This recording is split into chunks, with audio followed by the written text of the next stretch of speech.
आज ही मैंने भारत के वाणिज्य मंत्री पीयूष गोयल के साथ एक इंटरव्यू किया और उनसे भी प्रधानमंत्री मोदी की इस अमेरिका यात्रा के बारे में कुछ सवाल पूछे। आज आपको वो बातचीत भी सुननी चाहिए। प्रधानमंत्री मोदी की ये जो यात्रा है अमेरिका की, हाइप तो बहुत है।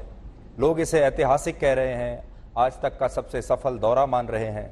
हाइप हमने देख लिया, बॉडी लैंग्वेज की बात, भीड़, नारेबाजी, डांस, रंगारंग कार्यक्रम, जश्न, but where is the substance. तो हम ये चाहेंगे कि हाइप हम देख चुके हैं, आप हमारे दर्शकों को बताइए कि सब्सटेंस कहां है।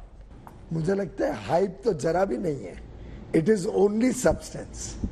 आप देखिए कि ऐसे भारत का कोई नेता कभी दूसरी बार यूएस कांग्रेस को एड्रेस करने के लिए बाईपार्टिसन दोनों पार्टियों द्वारा आज तक बुलाया गया है क्या?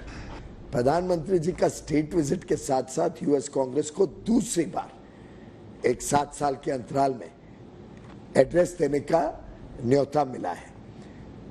प्रेसिडेंट बाइडेन और एक्सीलेंसी फर्स्ट लेडी जिस प्रकार से उन्होंने पूरा समय अलग अलग कार्यक्रम, अलग अलग विषयों को लेके बायलैटरल मीटिंग के अलावा, स्टेट बैंक्वेट के अलावा और जो कार्यक्रम रखे हैं वो अपने आप में काफी ऐतिहासिक है।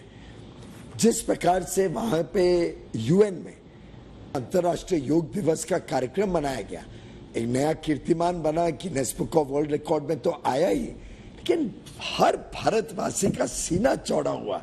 हमारे प्रधानमंत्री जी को सबके 180 देशों के प्रतिनिधियों के बीच में योग करते हुए रिचर्ड गेयर प्रसिद्ध कलाकार के साथ, मैं समझता हूं इस विजिट में उद्योग जगत के लोगों ने जो स्वागत किया है प्रधानमंत्री जी का, जिस प्रकार से भारत की डायस्पोरा ने प्रधानमंत्री नरेंद्र मोदी जी में अपना विश्वास जताया और जो उत्साह दिखाया, इस विजिट के हर एक पहलू को अगर आप देखें, हर पहलू में नयापना है, हर पहलू में विश्वसनीयता है।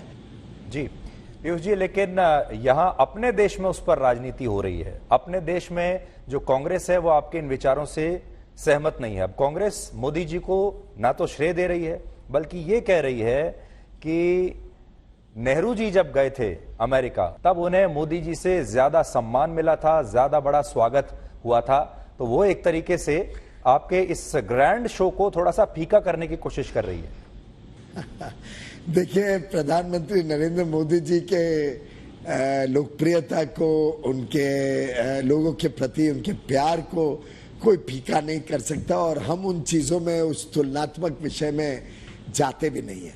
हमने तो जब नेहरू जी गए तो उसके भी गुणगान गाए थे, तब भारतीय जनसंघ थी, और आपने तो देखा नरसिम्हा राव जी के टाइम तो अटल बिहारी वाजपेयी जी भारत का प्रतिनिधित्व करने यूनाइटेड नेशंस गए थे।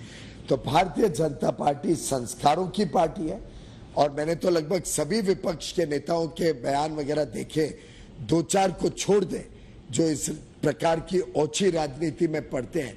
साधारणतः भारत में एक परंपरा रही है कि विदेश में हम अपनी राजनीति को नहीं लेके जाते, विदेश में हम एक आवाज, एक स्वर में बात करते हैं। भारत हमारा महान देश है, हर भारतवासी भारत के प्रति गौरवान्वित महसूस करता है। दुर्भाग्य है कि कांग्रेस पार्टी जो इतनी पुरानी पार्टी है, उसके नेता, चाहे वो उनके अध्यक्ष हो, चाहे उनके सो कॉल्ड युवा नेता या पूर्व अध्यक्ष हो, इनको एक बेसिक कर्टसी या बेसिक चीज भी समझ नहीं आती कि विश्व के सामने भारत ने एक स्वर में बात करना चाहिए। दुर्भाग्य है कि उनकी डिप्लोमेटिक अंडरस्टैंडिंग, इनकी कूटनीति की समझ इतनी पुअर है, इतनी कमजोर है, और शायद उनको चीन ही दिखता है, उनको अमेरिका, यूरोप, यूके, इन सब देशों के साथ जो भारत के बढ़ते हुए संबंध हैं, उनको शायद उससे ईर्ष्या होती है। उनको चाहिए कि वो चीन के साथ संबंध बढ़ाएं।